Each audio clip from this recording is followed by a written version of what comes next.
네, 시청자 여러분 안녕하십니까. 마켓 시그널 시작하도록 하겠습니다. 진행을 맡은 최유은입니다. 정보경입니다. 호르무즈 해협을 둘러싼 타결 기대감이 커지면서 오늘 국제 유가가 급락했습니다. 시장 상승의 출발점이 됐고요. 여기에 팔란티어와 캐터필러, AI 관련 기업들의 실적 호조까지 더해지면서 투심을 강하게 끌어올렸던 시장이었습니다. 장이 마감된 후엔 스페이스X와 AMD의 실적 발표까지 이어지면서 다양한 이슈가 있었던 간밤 뉴욕 증시였습니다. 네, 그리고 무엇보다 스콧 베센트 재무장관 입에서 직접 타결이라는 요 단어가 나오면서 시장의 투자 심리가 좀 개선된 듯한 모습을 보였습니다.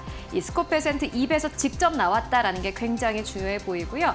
그리고 많은 기업들이 실적을 발표한 가운데 사실 AI 쪽 기업들은 장 마감 이후에 실적을 발표한 AMD, 스페이스X 모두 다 시간의 거래에서 하락세를 나타내고 있습니다. 특히나 어제 한국 증시 같은 경우에는 코스피보다 코스닥이 굉장히 강했습니다. 코스닥 5% 이상의 강세 탄력을 보였는데 이게 뭔가 시장의 분위기 변화로 이어질지 아니면 이게 단기적인 흐름이 될지 오늘 마켓 시그널에서 함께 이야기 나눠보도록 하겠습니다. 네, 시장에 있었던 다양한 이슈들과 우리에게 보내는 시그널 저희와 함께 만나보시죠.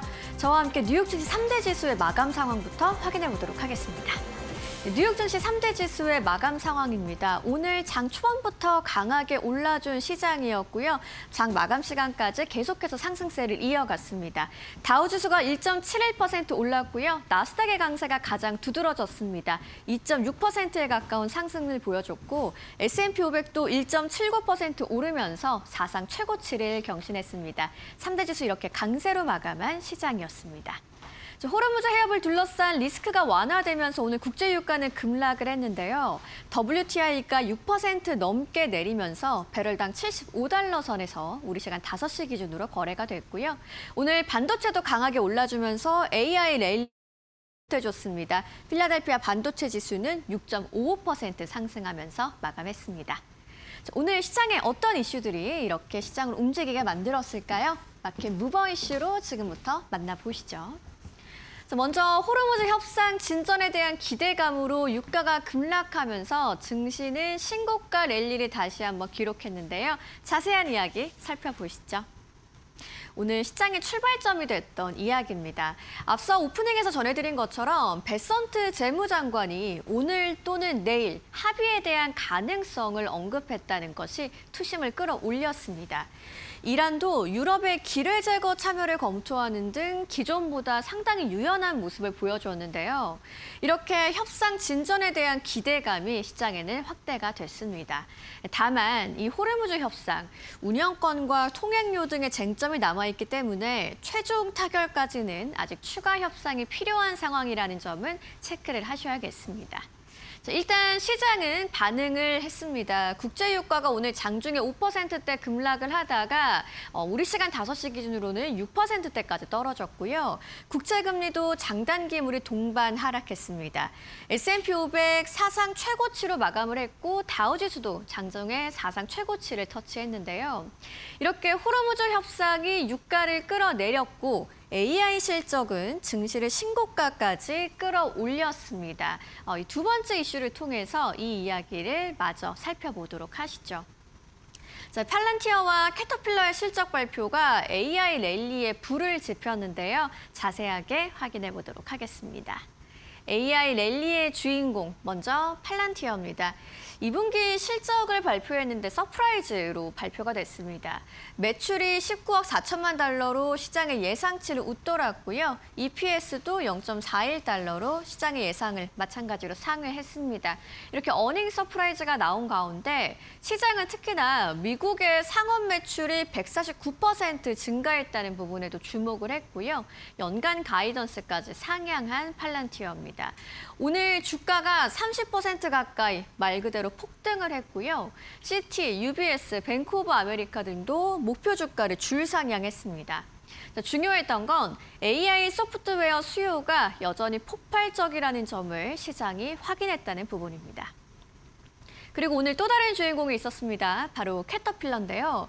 마찬가지로 실적이 서프라이즈를 기록했습니다.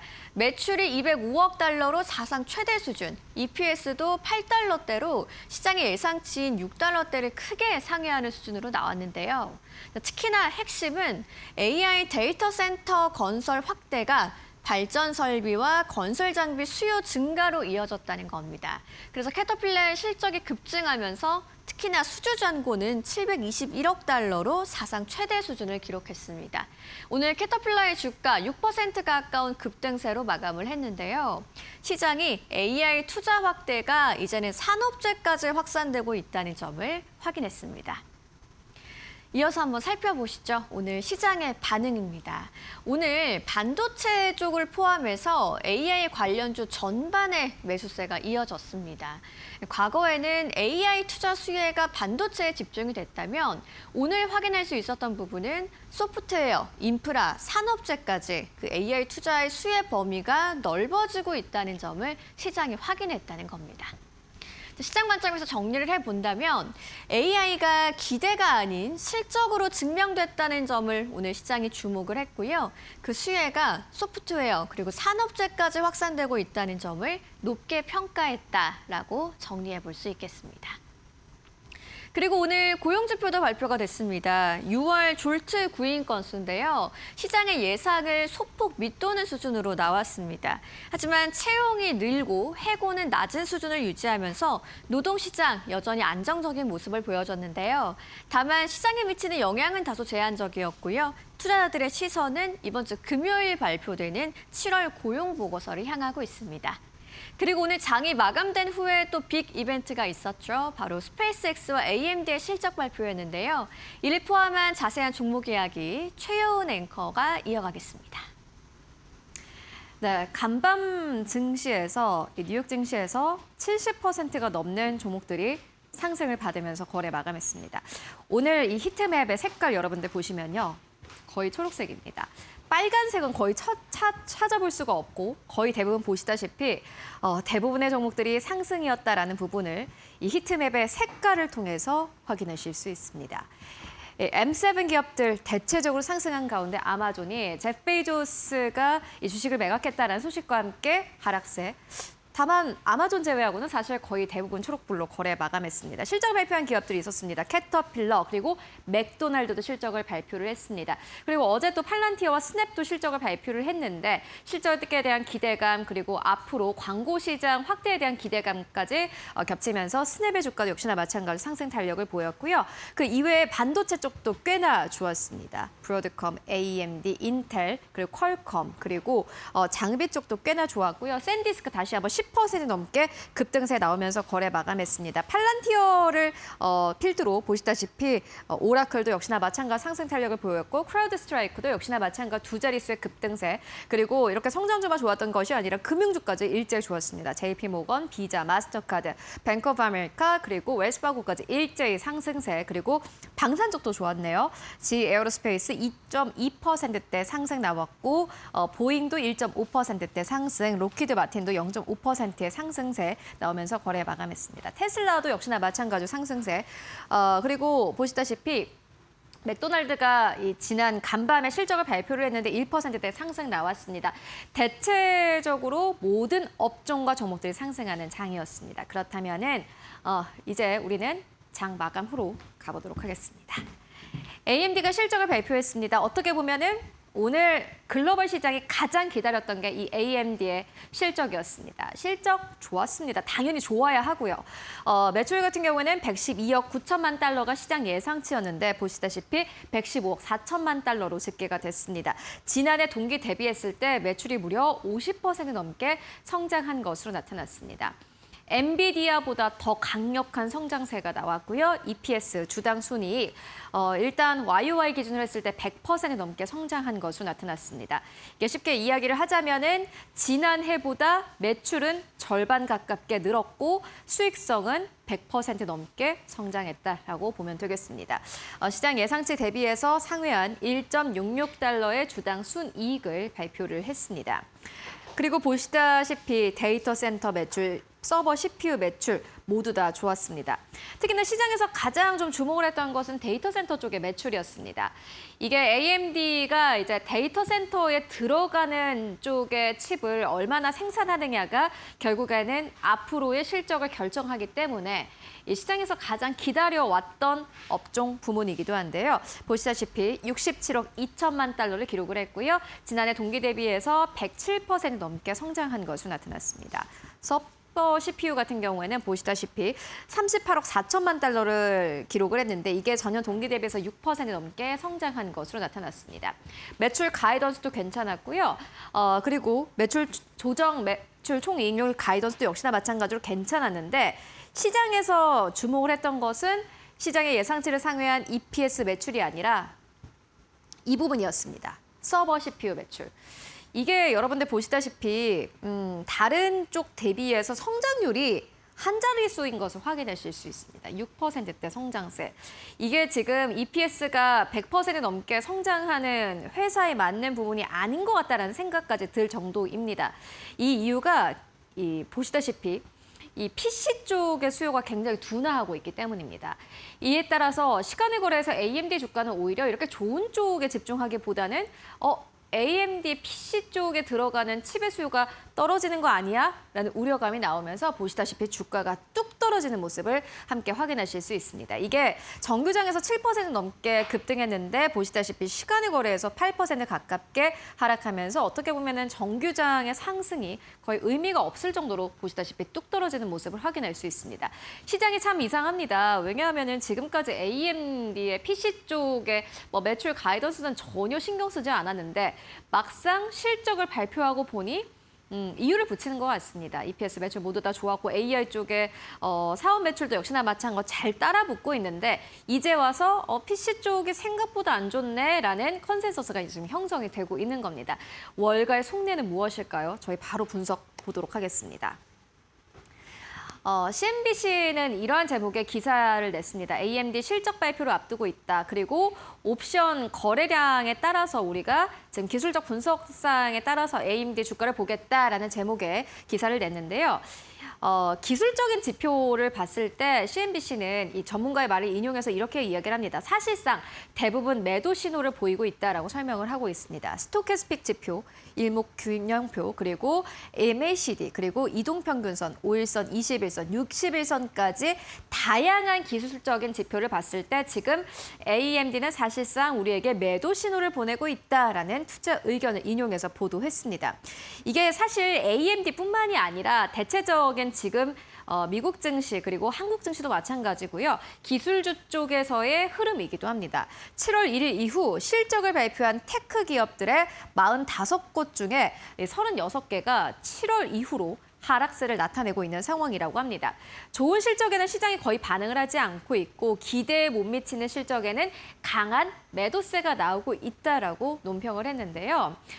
다만 또 일각에선 이렇게 이야기를 합니다. AMD 분명히 기술적인 분석상 지금 매도 시그널이 나오고는 있지만 그럼에도 불구하고 결국에는 장기적으로 봤을 때 그리고 시장이 결국에는 집중하는 것은 헬리우스가 될 것이다라고 이야기를 합니다. 특히나 최근에 리사수 AMD CEO는 이렇게 이야기를 했습니다.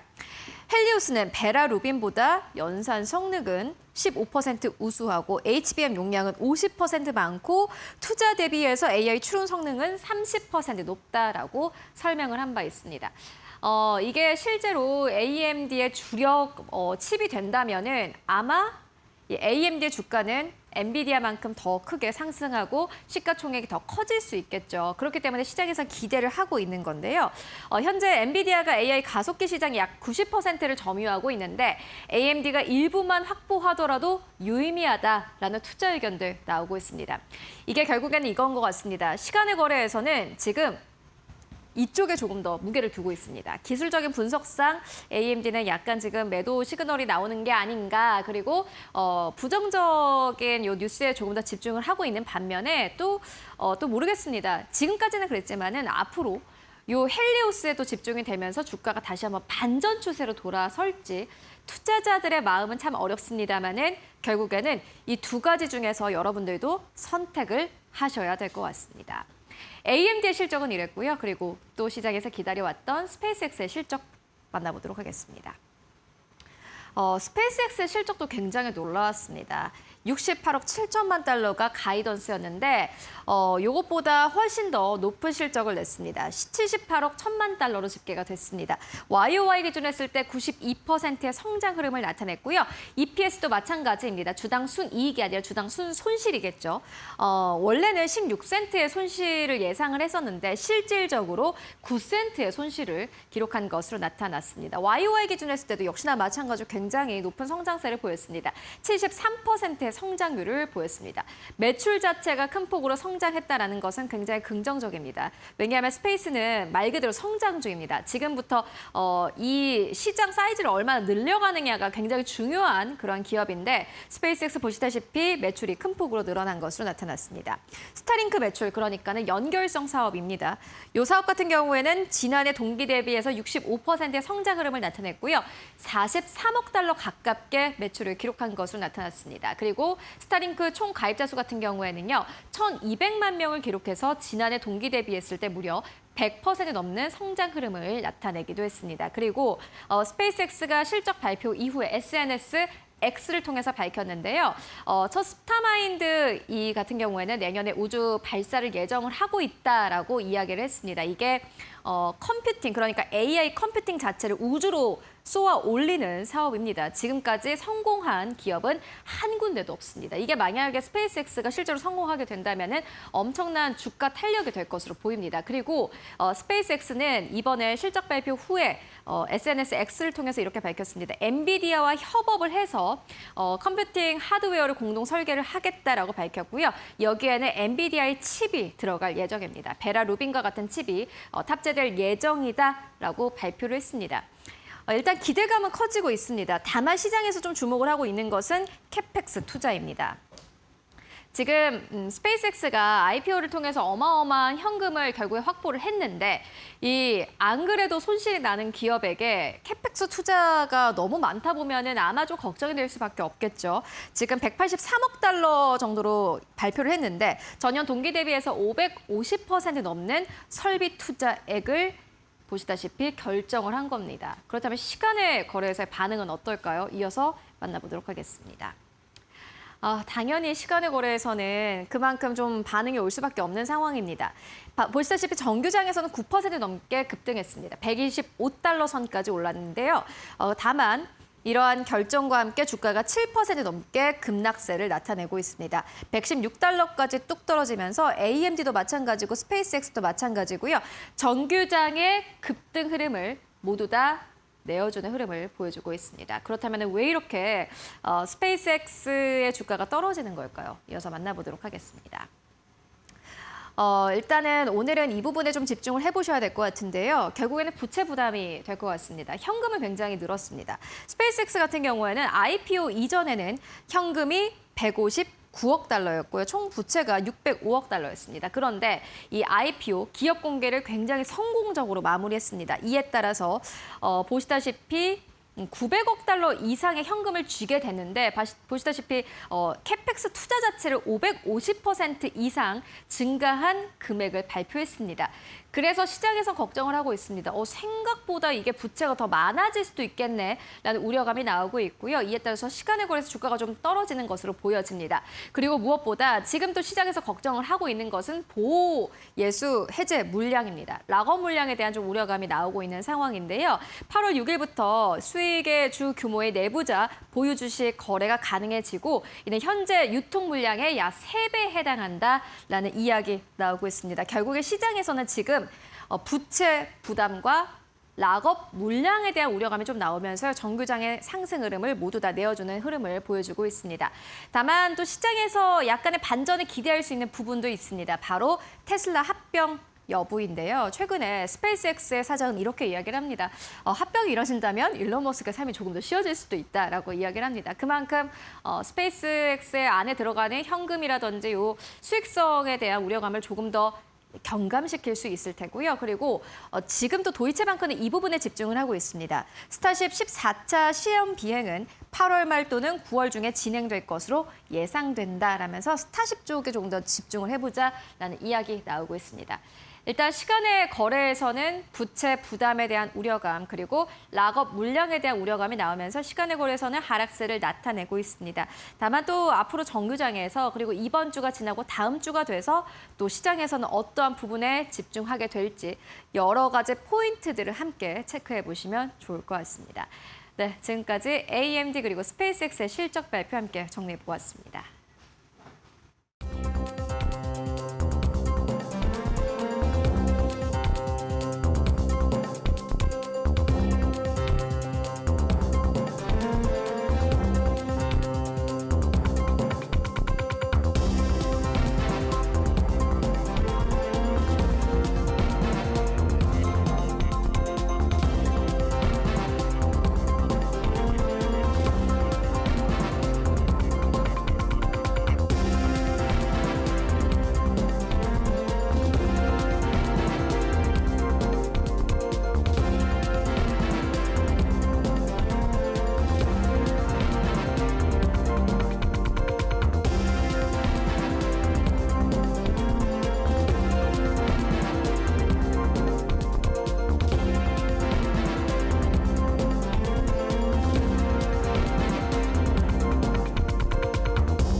네, 월가에서 보내는 시그널을 알아보는 시간입니다. 월가 시그널, 오늘도 신일섭 위원님과 함께합니다. 안녕하세요.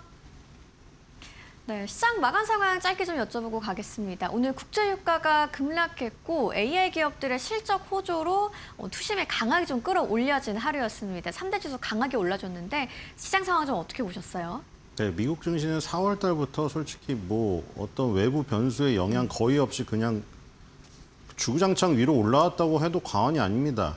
그렇죠? 시끄러운 일, 별일 다 있었지만 전혀 솔직히 1%라도 영향을 미친 것 같지도 않아요. 지금 느낌이. 네. 왜냐하면 지금 너무 다양한 종목들이 티티타카가 너무 잘 됩니다.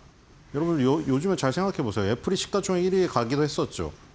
그래서 이제 AI에서 가장 멀어진 AI가 갔다가 그다음에 이제 또 그 사이에 그 다른 그 AI 종목들이 조정을 받으니까 코카콜라 같은 게 또 역사상 신고가를 갑니다. 그러고 나니까 또 이제 메모리 반도체 업체들이 다시 급등해주고 매그니피센트 7 살아나고 이렇게 주고받으니까 지수는 내려갈 일이 없는 거예요. 그 사이에 또 암젠, 에브비 같은 제약 바이오도 또 신고가를 갔었죠. 그러니까 이런 것들이 세계 최고의 종목들이 모여 있다 보니까 쉽사리 지수 면에선 떨어지기가 힘든 지금 상황인 것 같고요. 어저께는 또 이제 마이크론 테크놀로지를 비롯해 메모리 반도체 업체들의 선전이 또 이루어졌기 때문에 아시아 증시에 또 좋은 영향이 있지 않을까. 일본, 대만, 우리나라 지수가 기대가 됩니다. 네, 뉴욕 증시에서 위험자산 선호 심리가 강하게 들어오면서 매수세가 강했던 하루였고요. 아시아 증시로의 좋은 흐름까지 이어진다고 말씀해 주셨습니다. 이제 월가 시그널 키워드로 만나보시죠.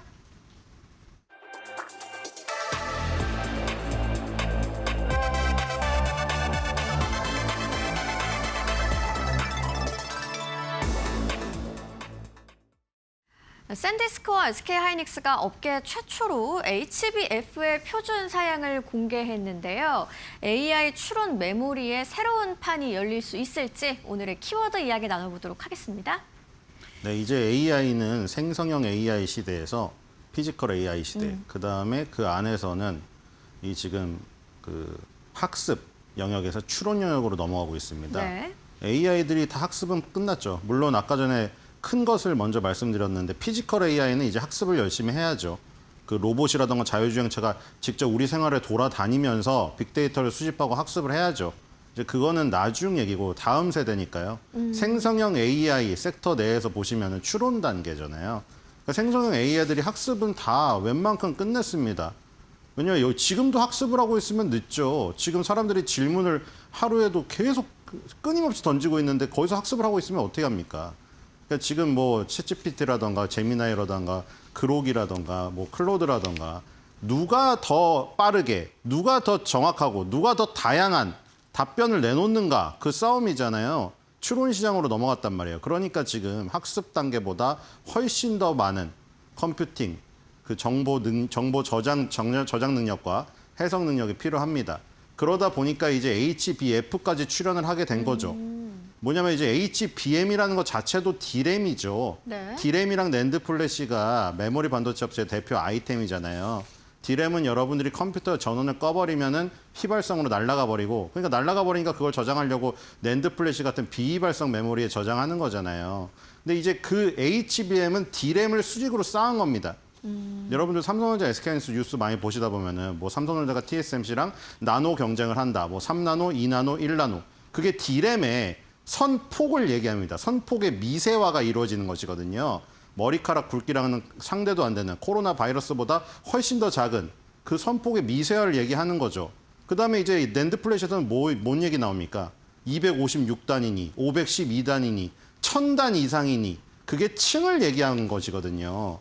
그러니까 원래 D램은 선폭의 미세화였고 낸드 플래시가 층을 쌓는 거였는데 D램이 선폭 미세화로도 모자라니까 그걸 쌓기 시작한 거죠. 백화점으로 치면 한 층에다가 막 꾸역꾸역 넣다가 안 되니까 스타필드처럼 막 뭐 위로 쌓아라 그런 거죠. 그래서 HBM을 쓰고 있는데 HBM이 비쌉니다. 그래서 낸드 플래시까지 쌓는 지금 지경이 오른 거죠. 그러니까 낸드 플래시는 원래 쌓는 거였잖아요. 아까 층 512층, 1000층. 근데 HBF라는 개념이 나온 거죠.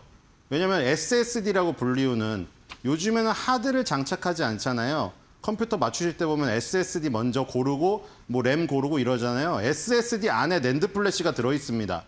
근데 그 낸드 플래시 들어있는 SSD 말고 HBF는 저렇게 또 쌓은 거예요.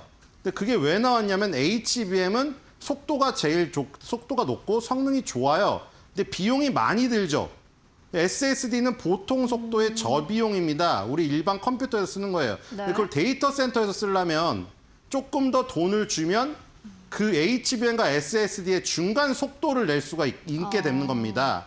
그러니까 지금 HBM으로도 모자라서 HBF, D램도 모자라서 낸드 플래시까지 끌고 가가지고 저장을 해야 됩니다. 왜냐하면 아까 전에 말한 대로 추론 단계에서는 학습 단계에 비해서 어마어마한 양의 정보 저장 능력이 필요하기 때문이죠. 네. 우리가 쉽게 챗GPT한테 질문답을 하는 것 같지만 그걸 할 때마다 다 쌓이고 있는 겁니다. 그걸 저장할 수 있는 장치가 필요한 것이고. 그래서 HBF라는 개념이 등장했는데 거기에서 샌디스크와 SK 하이닉스가 네. 어떻게 보면 컨소시엄을 구성해서 함께 나가는. 샌디스크가 뭐 워낙에 떴지만 SK 하이닉스, 삼성전자가 그 분야에서도 1, 2등이에요.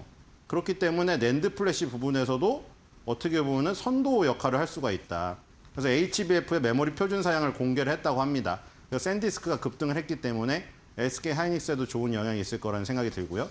거기에 컨소시엄에 알파벳과 텐스토렌트도 합류를 했습니다. 네, 이 HBF라는 게 결국 SSD보다 속도는 빠르고 HBM보다 비용은 낮은 스토리지라는 건데 이 기대감으로 이제 샌디스크가 급등을 했습니다. 그리고 실적 발표도 코앞으로 다가왔죠. 그 내용을 좀 이어서 관전 포인트까지도 한번 살펴보도록 할까요? 네, AMD에요. 이제 샌디스크가 내일 또 실적 발표를 합니다. 그래서 이제 샌디스크의 실적 발표가 또 SK 하이닉스, 삼성전자에 좋은 영향을 미치겠죠. 왜냐하면 네네. 지금 우리나라, 일본, 그다음에 지금 저 미국 쪽의 메모리 반도체 업체들은 다 스토리지 테마예요. 나라가 다르지만 다 묶여 있죠. 일본의 키오시아, 우리나라의 삼성전자, SK 하이닉스, 미국의 마이크론 테크놀로지, 시게이트, 웨스턴 디지털, 샌디스크. 이게 전부 다 스토리지 테마예요. 저장 장치 테마. 저장 장치 테마가 강력하게 움직이는 어떻게 보면 동인이 될 수 있는 실적 발표가 지금 샌디스크 실적 발표가 있습니다. 네. 자, 그래서 지금 주당 순이익 예상 34.80, 매출은 8.44 빌리언 달러 나와 있는데 전년 동기 대비하면은 지금 말도 안 되는 수치가 지금 나와 있습니다. 아예 단위 자체가 다 바뀌어버렸어요. 자, 어쨌든 저거를 또 그렇네요. 넘어서고 이제 샌디스크가 앞으로 어떻게 또 투자를 할 것인가에 대한 가이던스가 나오면서 주가에 또 변동이 있겠죠. 어쨌든 샌디스크는 어떻게 보면은 이번 연도 최고의 뭐 6개월 정도 남았습니다만 뭐 별일이 없는 한 이번 연도 연말에 뭐 최고의 종목에서 뭐 세 손가락 안에는 무조건 들어가지 않을까 이런 생각이 드네요. 간밤에 샌디스크 10% 넘게 급등을 했습니다. 최근에 주가 흐름이 어땠는지 차트를 통해서 이어서 한번 살펴보죠. 네. 자, 샌디스크 차트를 자, 샌디스크 차트 화면에 나가고 있다고 네, 합니다. 화면을 통해서 보실 수 있겠습니다. 샌디스크 차트를 보면은 지금 샌디스크 같은 경우에는 일단 밑에서 급등이 나왔습니다. 많이 되돌렸지만 일단 1년 상승률을 보면은 아직도 500%를 유지하고 있고요. 샌디스크 목표 주가 3,000달러도 나왔었죠. 자, 그래서 다시 한번 저 2,000달러 부근에 이 전고점을 향해서 갈 수 있는 지금 보시면은 꺾이는 각도가 굉장히 가파르죠. 저런 식으로 나와야 됩니다. 횡보를 하면 안 되고 급락 후의 횡보는 추가 하락의 가능성이 높은 거고 저런 식으로 역V자로 지금 보시면 그 V자의 반등 각도가 굉장히 날카롭습니다. 자, 저런 각도가 계속 유지가 된다고 하면 2,000달러까지 다시 도전할 수가 있겠죠. 네. 말씀하신 것처럼 SK 하이닉스로의 좀 좋은 시그널 기대가 되는 부분이네요. 네, 컨소시엄을 같이 구성하는 일원이고 HBF의 표준을 공개했기 때문에 네. 그러니까 HBF의 시대가 오더라도 삼성전자, SK 하이닉스의 주도권은 여전할 가능성이 높습니다. 왜냐하면 키오시아, 샌디스크 지금 일본하고 지금 미국에 있는 그런 업체들보다 순위가 더 높아요. 디램하고 낸드 플래시는 삼성전자, SK 하이닉스가 왕입니다. 그러니까 뭐 엔비디아의 GPU는 AMD의 CPU가 있지만 결국 그 AMD의 CPU, 엔비디아의 GPU도 저장 장치 없이는 머리만 똑똑해서는 필요가 없습니다, 지금. 머리가 똑똑해도 답변을 하려고 하면은 저장 장치에 많은 정보가 쌓여 있어야 되는데 HBM, HBF 없으면 걔네도 그냥 똑똑한 머리일 뿐이에요. 그렇기 때문에 꼭 필요한 필수 요소. 이어서 SK 하이닉스에도 좋은 영향이 있으리라 생각이 됩니다. 네, AI 시대의 새로운 스토리지 혁신을 예고하는 HBF, 샌디스크 이 기대감으로 간밤에 10%대 급등이 나왔고요. SK 하이닉스로도 좋은 흐름 기대된다고 이야기해 주셨습니다. 이어서 월가 시그널 두 번째 키워드 확인해 보시죠.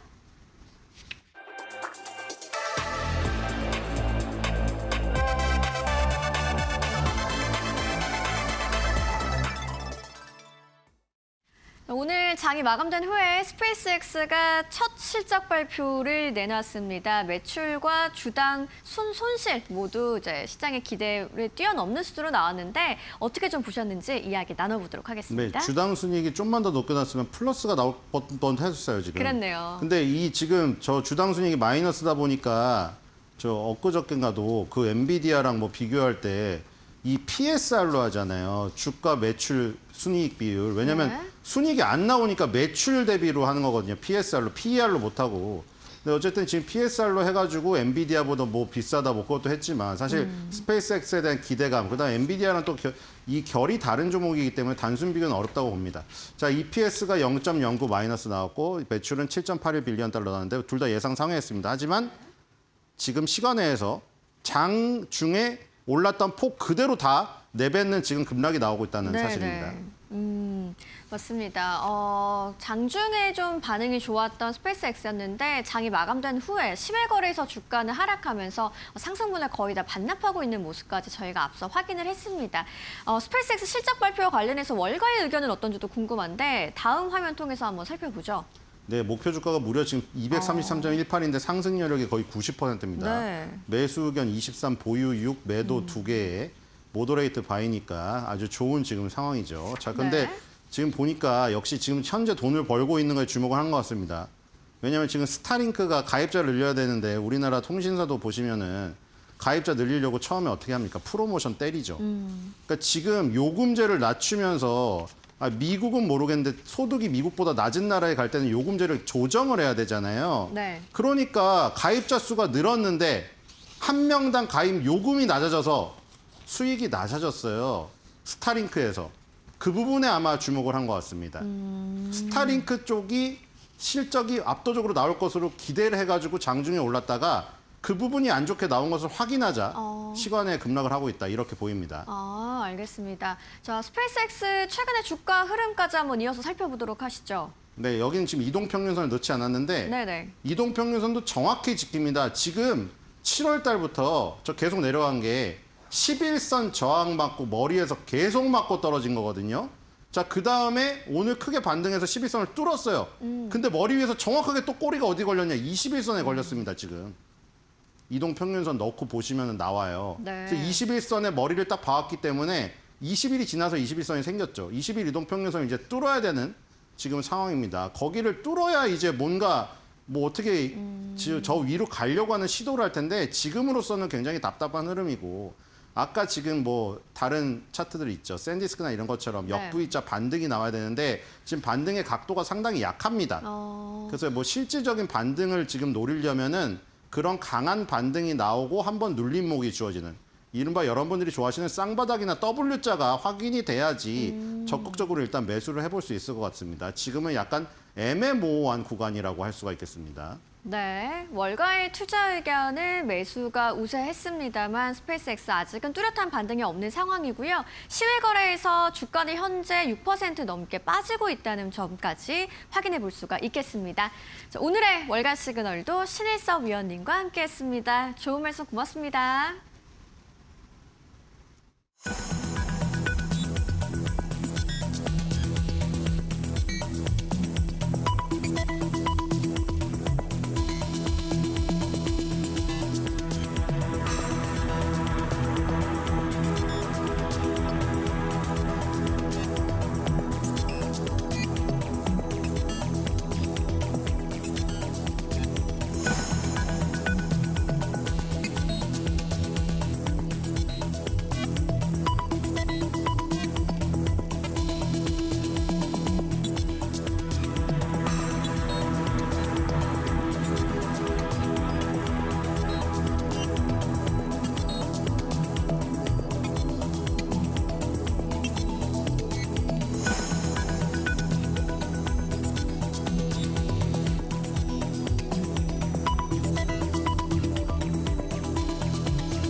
네, 머스노5입니다. 개장 전에 알아야 할 5가지 뉴스 짚고 가도록 하겠습니다. 장 마감 이후에 AMD가 실적을 발표했습니다.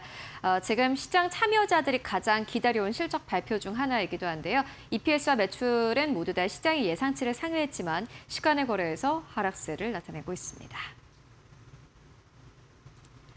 AMD가 시장 예상을 웃도는 2분기 실적과 3분기 매출 전망을 발표했지만 시간의 거래에서는 하락세를 나타내고 있습니다. 2분기 주당 순이익은 1.66달러, 매출은 115억 달러로 모두 시장 전망치를 웃돌았습니다. 3분기 매출 가이던스도 127억에서 133억 달러로 예상치를 상회했습니다. 핵심 성장 동력인 데이터 센터 매출은 67억 달러로 지난해보다 107% 증가했습니다. 클라이언트 부문도 기대를 웃돌았지만 개인 부문은 소폭 부진했습니다. 시장에서는 이미 높아진 기대치가 부담으로 작용했다는 분석이 나옵니다. 특히나 메모리 가격 상승에 따른 PC 시장 둔화 우려도 투자 심리를 위축했습니다. 이에 따라서 시간의 거래에서 8.6% 하락세를 나타내고 있습니다. 네, 일단은 시간의 거래에서 하락을 했다는 점이 오늘 한국 증시에는 부담으로 작용할 듯합니다. 관련된 주가를 함께 확인해 보시면 좋을 것 같고 무엇보다 스페이스X가 실적을 발표했습니다. 스페이스X도 역시나 마찬가지로 긍정적인 실적을 발표했습니다. 어마어마한 성장 동력을 발표했고 역시나 마찬가지로 성장 흐름을 보였습니다. 다만 주가는 시간의 거래에서 하락세를 나타내고 있습니다. 스페이스X가 상장 후 첫 실적 발표에서 시장 기대치를 웃도는 매출을 기록했습니다. 2분기 매출은 78억 1천만 달러로 시장 예상치를 크게 웃돌았고 지난해보다 92% 증가했습니다. 주당 순손실은 9센트를 기록했지만 회계 기준 차이로 시장 예상과는 직접적인 비교가 어렵다고 CNBC는 설명했습니다. 사업 부분별로는 우주 사업과 스타링크 중심의 연결성 사업, AI 사업 모두 다 예상치를 웃돌았습니다. 다만 우주 사업은 5억 4천만 달러, AI 사업은 12억 6천만 달러의 영업 손실을 기록했습니다. 시장에서는 스타링크의 수익성이 전체 실적을 지탱하고 있다는 평가가 나오고 있습니다. 스페이스X 주가는 이에 따라서 시간의 거래에서 하락세를 나타내며 정규장의 상승세를 모두 다 반납한 상황입니다. 네, 이에 따른 오늘 시장의 영향까지 함께 확인해 보셔야 될 것 같습니다. 일단 장 마감 이후에 나온 AMD와 스페이스X 실적 발표 이후에 주가는 하락세를 나타내고 있기 때문입니다. 말 그대로 최근 시장의 참 변동성이 큰 것 같습니다. 그리고 또 간밤에 또 다른 주인공이 있었습니다. SK 하이닉스 주식 예탁 증서인데요. ADR의 주가가 큰 폭으로 상승하면서 거래를 마감했습니다. 많은 월가의 투자 은행들이 목표 주가를 상향 조정했는데 무엇보다 뱅크 오브 아메리카를 필두로 많은 투자 은행들이 ADR의 목표 주가를 상향 조정했습니다. 어느 정도까지 상향했을까요? 만나보시죠. 월가 주요 증권사들이 SK 하이닉스 ADR에 대한 기업 분석을 시작하며 잇따라서 매수 의견을 내놓았습니다. 뱅크 오브 아메리카는 AI 인프라 투자 확대와 HBM 시장 경쟁력을 근거로 SK 하이닉스가 저평가됐다고 평가했습니다. UBS는 목표가를 204달러로 제시하며 메모리 공급 부족이 2028년까지 이어질 것으로 전망했습니다. 로젠블렛은 가장 높은 320달러의 목표 주가를 제시했습니다. 이는 전날 종기 대비해서 120% 넘는 상승 여력을 의미합니다. 이에 따라서 월가의 긍정적인 평가가 이어지며 SK 하이닉스의 ADR은 장중에 8% 넘게 급등했습니다. 시장에서는 AI 메모리 슈퍼사이클의 최대 수혜주라는 기대가 커지고 있는 상황입니다. 네, 어찌됐든 월가에서는 SK 하이닉스에 대한 긍정적인 투자 의견을 연이어서 내고 있는 상황입니다. 이게 커버리지를 개시하면서 결국에는 SK 하이닉스가 다시 한번 주목을 받는 상황이 나오는 건데요. 앞으로 SK 하이닉스의 주가가 실제로 ADR이 300달러를 넘어설 수 있을지 기대해 보도록 하겠습니다. 그리고 또다시 한국 기업들에게는 긍정적인 리서치 결과가 나왔습니다. 율그룹이 한국 기업들이 2031년까지는 메모리 강자 지위를 그대로 유지할 것으로 보인다라는 전망을 내놓았습니다. 자세하게 만나보시죠. 한국이 2031년까지 글로벌 메모리 반도체 시장 1위 자리를 유지할 것이라는 전망이 나왔습니다. 시장 조사업체 율그룹은 정부의 생산 확대 정책과 삼성전자, SK하이닉스의 적극적인 투자 계획을 근거로 제시했습니다. 다만 메모리 시장은 AI 학습 중심에서 추론 중심의 AI 2.0 시대로 빠르게 전환되고 있다고 진단했습니다. 이에 따라 신제품 개발 기간도 기존 18개월에서 12개월 수준으로 단축해야 하는 환경이 조성되고 있다고 덧붙였습니다. 또 엔비디아의 HBM 영향력은 점차 낮아질 것으로 전망했습니다.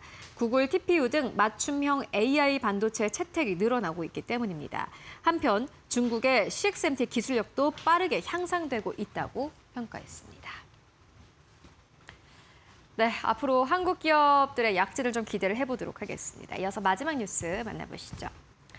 아마존의 창업자입니다. 제프 베이조스가 최근에 이 아마존의 주가가 상승 탄력을 보인 가운데 아마존의 주식을 1,500만 주 매각했다라는 소식이 증권거래위원회 공시를 통해서 나왔습니다. 자세하게 만나보시죠. 제프 베이조스 아마존 창업자가 약 40억 달러 규모의 아마존 주식을 매각했습니다. 미국 증권거래위원회 공시에 따르면 베이조스는 보통주 1,500만 주를 처분한다고 신고했습니다. 이번 매각은 지난해 미리 설정한 거래 계획에 따라 자동으로 집행된 겁니다. 따라서 최근 주가 상승이나 실적 발표를 보고 매도한 것은 아니라는 설명입니다. 아마존은 최근 AI 투자 성과에 힘입어 시가총액 3조 달러를 처음 돌파했습니다. 하지만 베이조스의 매각 소식이 전해지며 주가는 장중에 3% 넘게 하락했습니다. 베이조스는 최근 2달 동안에만 약 97억 달러 규모의 아마존 주식을 처분했으며 매각 대금은 블루 오리진 투자와 자선 활동 등에 사용해왔습니다. 네, 이에 따라서 M7 기업들 가운데서 아마존만 나홀로 하락하면서 거래 마감했습니다. 네, 지금까지 머스트노 5와 함께 알아보고 왔습니다.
네, 히든글로벌로 이어가 보도록 하겠습니다. 외신 속에 숨겨진 한국 기업들의 이야기 함께 나눠볼 텐데요. 오늘도 모셨습니다. 타케온의 조우진 대표 함께 해보도록 하겠습니다. 안녕하십니까? 예, 안녕하세요. 네, 대표님 오늘은 첫 번째 기사 어디서 가지고 오셨습니까? 예, 니케이, 그러니까 니온 게이자이가 이제 그 CXMT가 메모리 반도체 생산하는데 HP, 그다음에 대만 에이서 등이 이제 사용하기로 했다는 소식을 이제 밝혀왔습니다. 그래서 CXMT의 확장, CXMT의 뭐 마케팅 이런 거는 우리나라의 삼성전자, SK하이닉스 중요하기 때문에 자세하게 살펴보도록 하겠습니다. 네, 알겠습니다.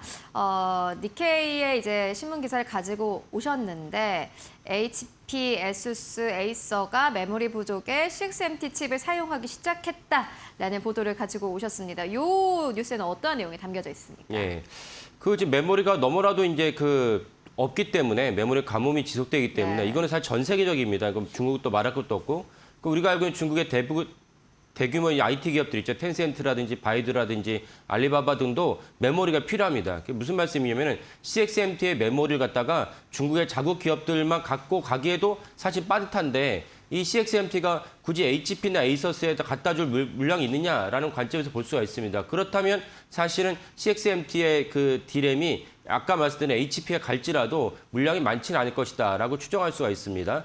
두 번째는 사실은 우리가 중국에 대한 어떤 기업들이 약진할 때 주가가 이제 쭉 빠진 경향이 있거든요. 얼마 전에도 로이터에서 이제 CXMT가 이제 베이징에서 증설한다라는 보도 때문에 우리나라는 정규장 시장이 이제 끝났지만 그 해당 뉴스가 이제 장 마감, 그러니까 이제 KLS 기준으로 끝났지만 장 마감 이후에 해당 뉴스가 나오면서 NXT에서 이제 하이닉스랑 삼성전자가 쭉 빠졌던 것이 있었습니다. 이렇듯이 이제 우리가 무슨 중국에서 뉴스만 나오기만 하면은 증권에서 시장에서 예민하게 반응을 하기 때문에 이 뉴스도 역시 자세하게 살펴보지 않으면 CXMT가 말로만 들었던 이제 그 D램의 어떤 공습이 시작되는 거야? 라고 볼 수가 있기 때문에 자세히 보시면 좋겠고, 그래서 아까 말씀드린 대로 설령 물량을 HP에 가져갈지라도 물량이 많을 수는 없다. 왜냐하면 자국에 있는 IT 기업들에게 공급하기도 빠듯할 테니까요. 이런 점에서 일단은 이제 안심하고 보시면 될 것 같습니다. 그러니까 이제 주가 자체가 삼전이나 SK하이닉스 쪽으로는 좀 단기적으로 영향을 줄 것이다 이렇게 보시는 걸까요? 그렇죠. 이 뉴스를 보면 이제 이제는 그러면 삼성전자나 SK하이닉스는 초과 메모리 수요가 어느 정도 이제 CXMT 해소되는 거 아니냐. 그럼 판가도 낮아지고 영업이익도 낮아지는 것이냐. 이렇게 볼 수가 있겠지만, 근데 아까 말씀드린 대로 전체적인 메모리의 어떤 가뭄은 전 세계적인 일이고 중국도 말할 것도 없기 때문에 그러면 이제 CXMT의 물량이 HP로 많이 넘어갈 수 없다라는 것이 첫 번째고, 두 번째는 무엇이냐면 CXMT의 D램을 갖다가 단 HP의 노트북이라든지 에이서스는 대만의 노트북이나 이런 회사인데 이런 회사들이 미국에서 판매가 가능하겠는가? 판매가 불가하다. 그럼에도 불구하고 HP가 왜 CXMT의 D램을 가져가려고 하는가? 미국에서 판매할 수 없지만 HP의 중국 노트북도 있고 HP의 중국에 판매하는 제품도 있기 때문에 거기에다는 판매할 수 있다라는 관점인 거고, 또 뭐 중국 영토뿐만 아니라 동남아나 다른 곳에 그 트럼프 대통령의 중국 반도체를 갖다 제어하는 것이 영향 끼치지 않는 곳에는 판매할 수 있다. 그래서 이런저런 걸 생각해 봤을 때 결국 물량도 소규모고 미국 본토에다가 진출할 것은 없다라고 보시면 될 것 같습니다. 네, 알겠습니다. 그렇다면은 이게 단기적인 충격에 그칠 것이다라고 보시는 거는 결국에는 CXMT에 이렇게 칩이 좀 채택된다는 것에 대한 영향이 크지 않다 이렇게 보시는 것 같은데 어떻게 보세요? 예. 또 하나 중요한 점이 무엇이냐면 CXMT의 D램을 굳이 채택할 이유가 없다. 굳이 채택한다는 것은 지금 메모리 가뭄 때문에 우리가 보다 더 많은 D램을 확보하면 좋겠다라는 관점이 있겠지만 또 하나는 무슨 일이냐면은 중국산 제품이 일반 다른 제품보다는 대부분 가격이 싸니까 D램의 가격이 이렇게 높다면 CXMT의 D램 가격이 싸지 않을까라고 생각할 수 있는데 실제는 아니라는 것입니다. 왜? CXMT의 수율이 10%라고 알려져 있습니다. 그럼 10%면 90%를 버리는 거기 때문에 CXMT의 D램이 아무리 싸봐야지 일반 판매하는 가격보다 그게 낫지 않다는 것입니다. 그러면 이모저모로 사실 이제 불안정한 상황에서 굳이 CXMT의 D램을 갖다 가져올 이유는 상대적으로 이제 가져올 유인책은 좀 적다라고 보시면 되겠습니다. 네, 알겠습니다. 그렇다면은 이게 이제 앞으로 어떠한 영향을 미칠지가 궁금한데 앞으로 그렇다면은 이 뉴스가 어떻게 전개될 거라고 보세요? 사실 이제 뭐 중국 관련 뉴스들, 뭐 딥시크라든지 뭐 키미 K3 같은 경우에는 약간 좀 묻혔어요. 뭐 어떻게 보세요? 예. 그러니까 동일하게 예전에 이제 그 딥시크가 나왔을 때 우리나라 충격을 받으면서 전세가 충격을 받으면서 관련 주가들이 뭐 13% 떨어지겠죠. 이번에도 이제 키미3가 나오면서 이제 중국이 드디어 우리가 생각했던 AI의 서비스를 시작했구나.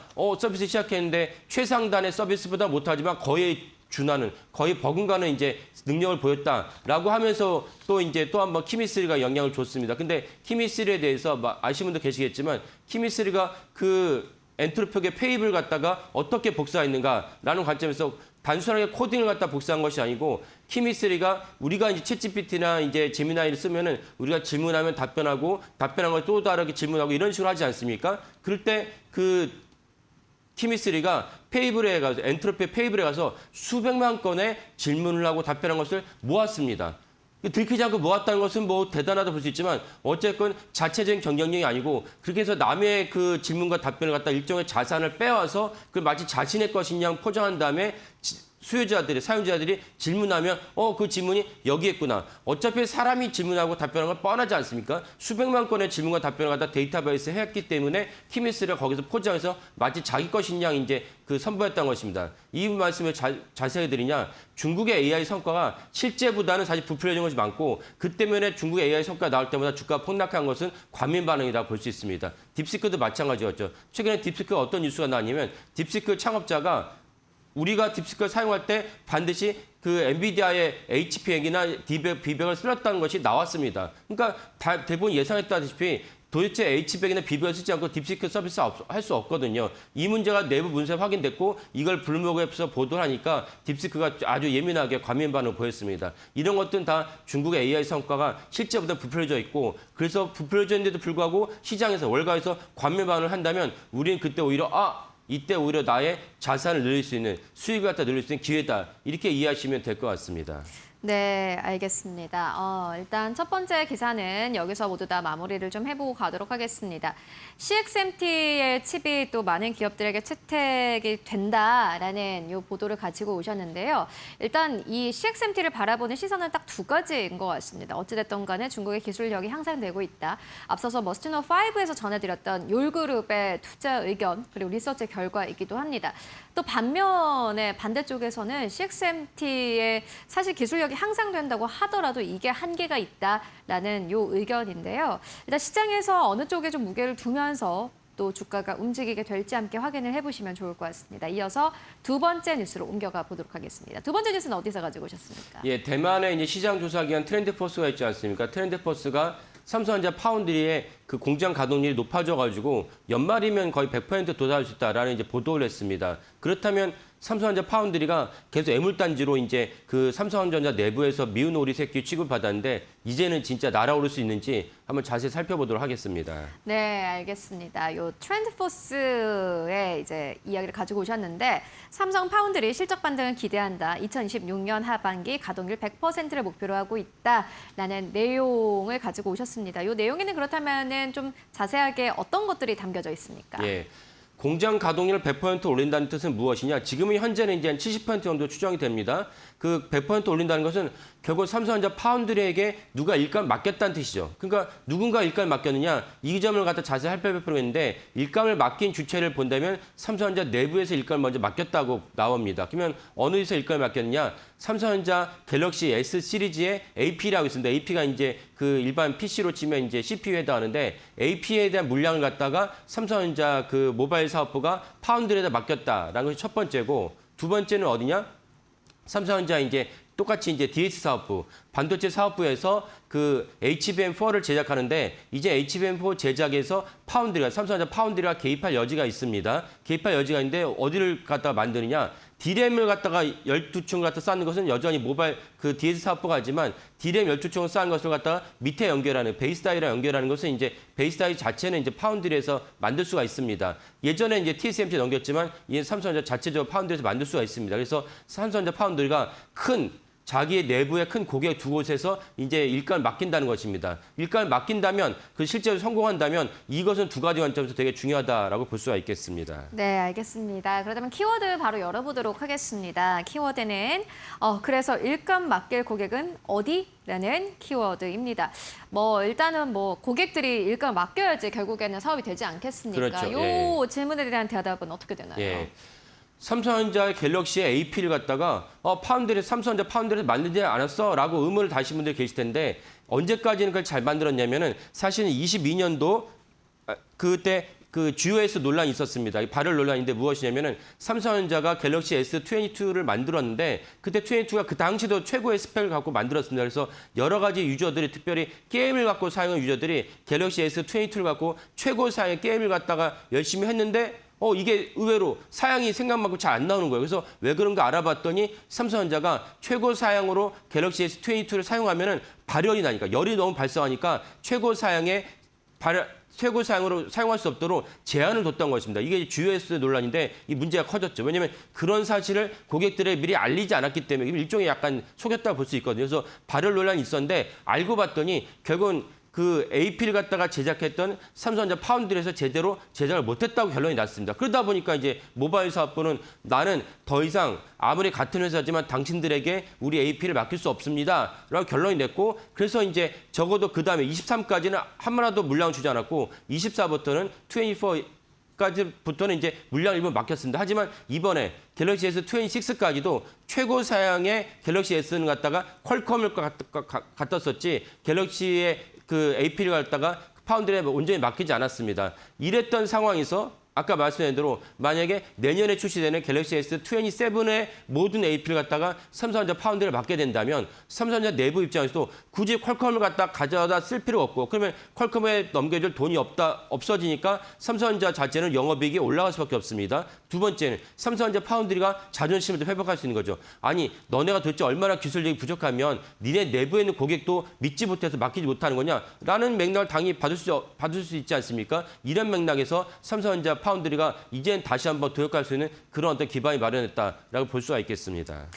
그렇다면 HBM4는 어떻게 보세요? 예, 사실은 아까 말씀 HP도 중요하지만은, 그러니까 AP도 중요하지만 더 중요한 것은 HBM4를 갖다가 온전히 이제 삼성전자 다 만들 수 있느냐는 사실 이 파운드리 사업부에 달려 있습니다. 아까 잠깐 설명했지만 HBM이라는 것은 D램을 처음에 8장, 지금은 12장을 쌓습니다. 12장을 쌓으면은 연결하는 거 중요하죠. 연결하는데 가장 중요하게 우리가 봤던 기업이 한미반도체죠. 한미반도체가 시총이 엄청나게 뛰어오른 것도 그 배경 때문에 있습니다. 근데 이 12장을 쌓았는데 12장을 쌓은 다음에 이걸 갖다가 삼성전자가 잘 쌓아서 자체적으로 잘 돌아가요. 에러가 없이 잘 돌아가는데 지금까지 이제 베이스 다이를 갖다가 누가 만들었냐면 대만의 TSMC가 만들었습니다. 그래서 삼성전자가 12장을 잘 쌓은 다음에 대만에 넘겨주면 대만의 TSMC가 베이스 다이를 만든 다음에 삼성전자에서 받은 D램의 적증과 자기들이 만든 베이스 다이를 연결을 하는데 연결을 하면 에러가 나오는 거예요.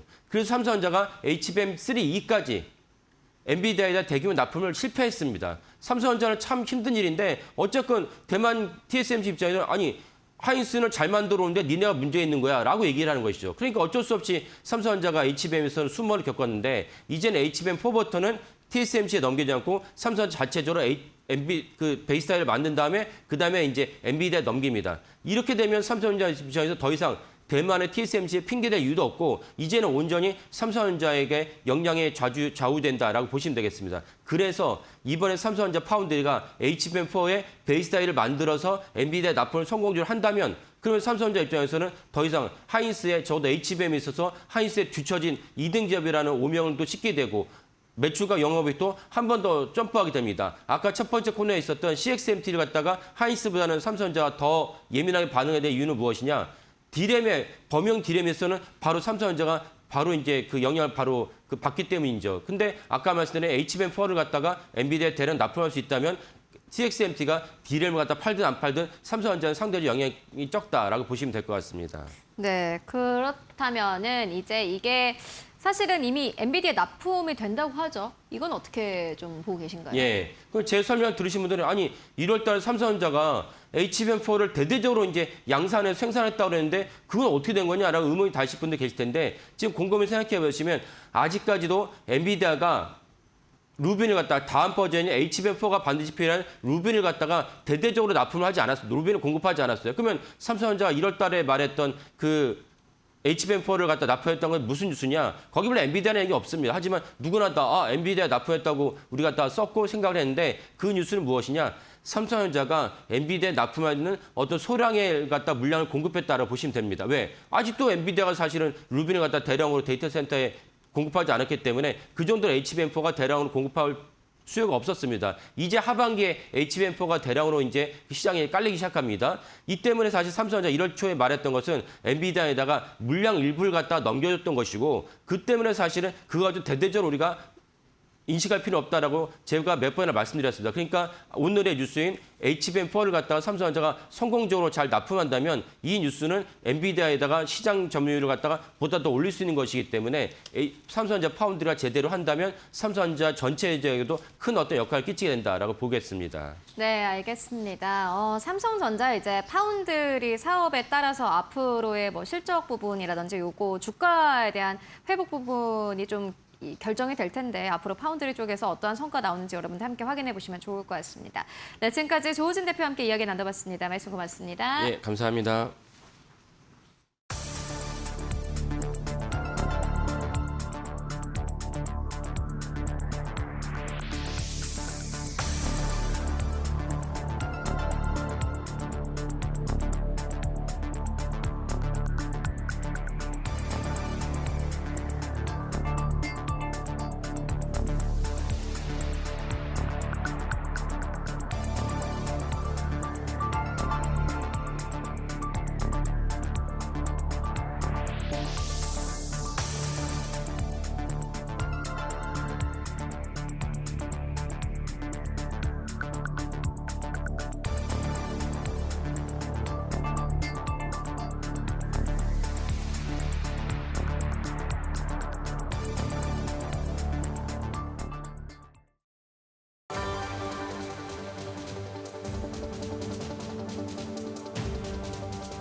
네, 여러분 밤새 편히 잘 쉬셨습니까? 8월 5일 수요일입니다.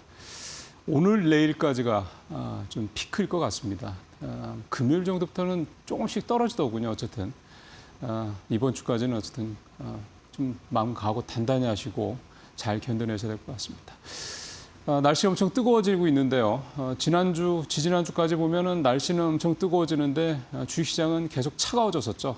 근데 이번 주 들어서는 분위기가 날씨만큼이나 주식시장도 좀 뜨거워지고 있습니다. 물론 우리보다는 미국 시장이 좀 먼저 달아오르고 있는 상황입니다. 오늘 확실하게 굉장히 좀 강한 그런 모습을 오랜만에 좀 보여줬습니다. 어제도 나스닥이 상당히 좀 많이 올랐는데 오늘 새벽에 끝난 나스닥은 2.5%나 올랐으니까 거의 6%죠.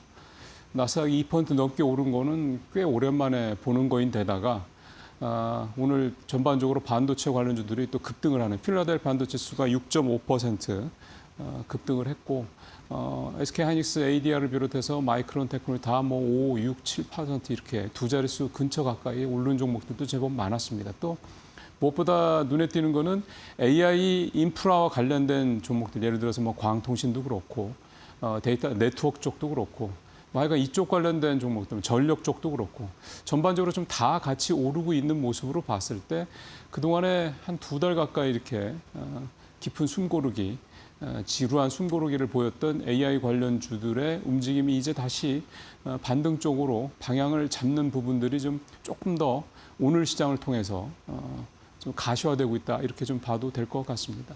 우리 시장 아직은 워낙 반도체 중심이다 보니까 뉴욕 시장에 이런 어떤 AI 관련주들의 이 강세, 이 부분이 좀 그대로 투영되고 있는 상황은 아니긴 합니다만, 어제만 놓고 보더라도 우리도 이제 그런 분위기들이 좀 조금씩 달아오를 준비를 하고 있다. 일단 코스닥이 먼저 좀 준비를 했고 먼저 좀 움직이고 있고, 코스피 쪽도 이제 오늘을 기점으로 좀 분위기가 좀 좋아지지 않을까.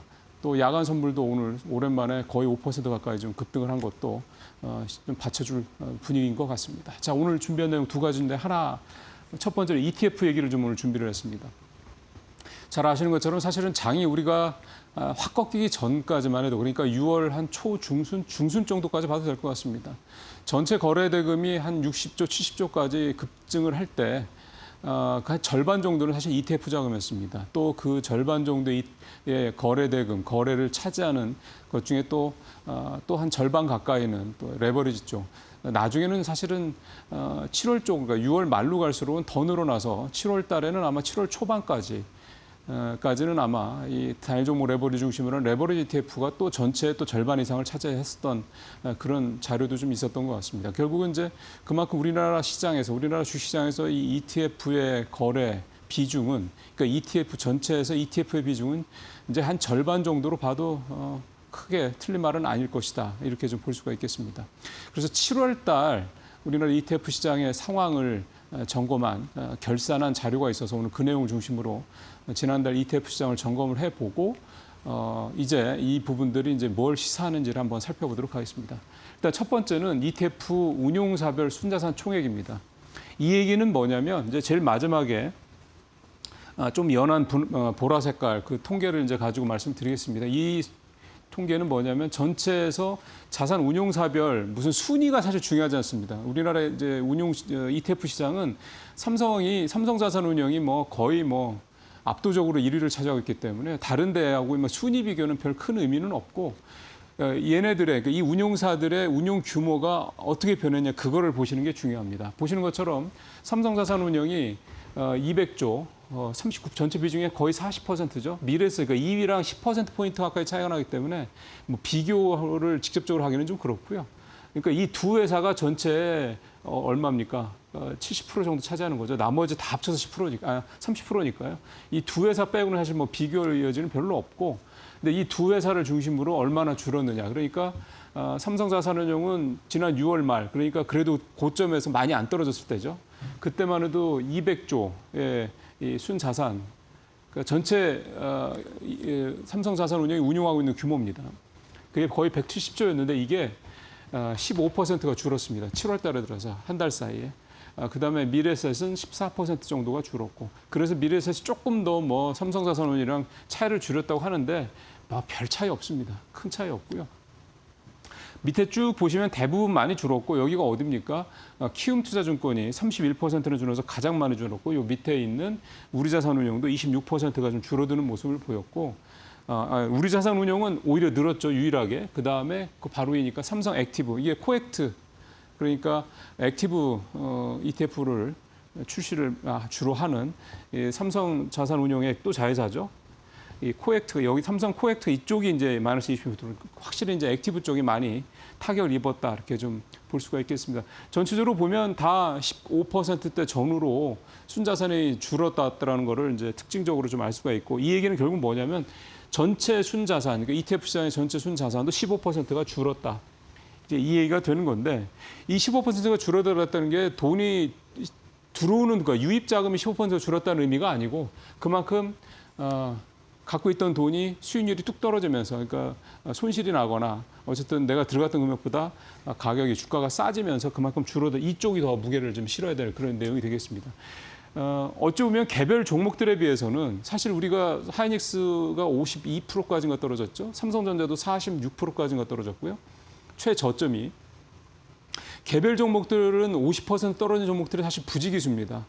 뭐 시가총액 1, 2위가 50% 가까이 떨어지는데 50% 전후로 그 사이에 있는 종목들이 50% 정도 떨어지는 건 사실은 평균적이라고 좀 봐야 될 정도인 거죠. 그러면 뭐 삼성전자, SK하이닉스를 기준으로 놓고만 보더라도 개별 종목이 반토막 날 때 ETF는 그래도 15% 정도밖에 떨어지지 않았다라는 거.